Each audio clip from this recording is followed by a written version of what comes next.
வணக்கம்.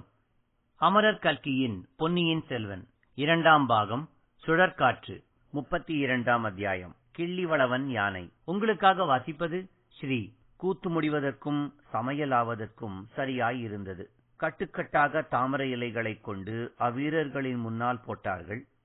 பிறகு பொங்கலும் கரியமுதும் கொண்டு வந்து பரிமாறினார்கள். வீரர்கள் சாப்பிடத் தொடங்கிய பிறகு இளவரசர் அவர்களிடையே பந்தி விசாரணை செய்து கொண்டு வலம் வந்தார். அங்கங்கே நின்று அவ்வீரர்களின் உடல் நலத்தை பற்றி விசாரித்தார். அவர்களுடைய ஊரையும் பெயரையும் விசாரித்தார். அப்படி விசாரிக்கப்பட்டவர்கள் ஆனந்தக் கடலில் ஆழ்ந்தார்கள்.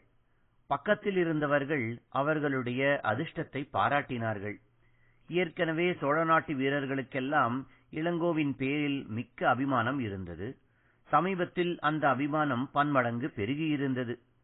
தாய்நாட்டிலிருந்து தங்களுக்கு வேண்டிய உணவுப் பொருள்களை தருவிப்பதற்கு இளவரசர் பெரும் பிரயத்தனம் செய்ததை அவர்கள் அறிந்திருந்தார்கள்.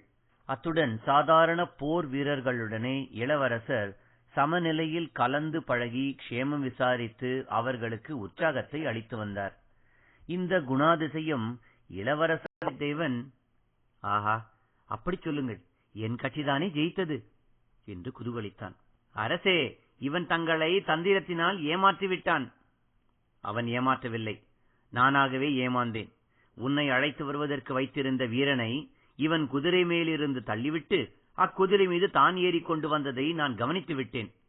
இவனுக்கு ஒரு பாடம் கற்பிக்க விரும்பினேன். நல்ல பாடம் கற்பித்தீர்கள். ஒவ்வொரு பாடமும் ஒரு மடங்கு நிறையிருக்கும். இப்போது நினைத்தாலும் என் முதுகும் மார்பும் வலிக்கின்றன.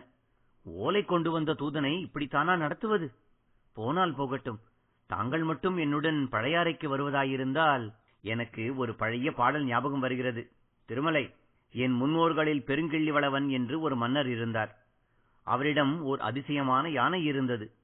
அதன் ஒரு கால் காஞ்சியில் இருக்கும், இன்னொரு காலினால் தஞ்சையை மிதிக்கும், மற்றொரு கால் இந்த ஈழ நாட்டை மிதிக்கும், 4வது கால் உறையூரில் ஊன்றி நிலைத்திருக்கும். கட்சி ஒரு கால் மிதியா, ஒரு காலால் தத்து நீர் தன் தஞ்சைதான் மிதியா, பிற்றையும் ஈழம் ஒரு கால் மிதியா, வருமேனம் கோழியர்கோ கிள்ளிகளிரு என்று அற்புதமான கற்பனையுடன் ஒரு புலவர் பாடியிருக்கிறார். இந்த இலங்கையில் மந்தை மந்தையாக 1000 யானைகள் இருக்கின்றன. இருந்து என்ன பயன்? புலவருடைய கற்பனை யானையைப் போல் ஒரு யானை இருந்தால் நானும் ஒரே சமயத்தில் காஞ்சியிலும் பழையாறையிலும் மதுரையிலும் இலங்கையிலும் இருக்கலாம் அல்லவா? புலவரின் யானையை பற்றி கேட்டதும் வந்தியத்தேவனும் ஆழ்வார்க்கடியானும் விழுந்து விழுந்து சிரித்தார்கள்.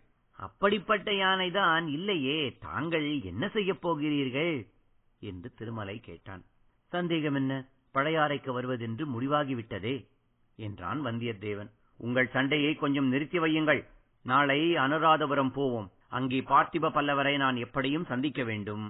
அவர் சொல்வதையும் கேட்டுவிட்டுத்தான் முடிவு செய்ய வேண்டும் என்றார் இளவரசர். இத்துடன் 32ஆம் அத்தியாயம் கிள்ளிவளவன் யானை நிறைவடைந்தது.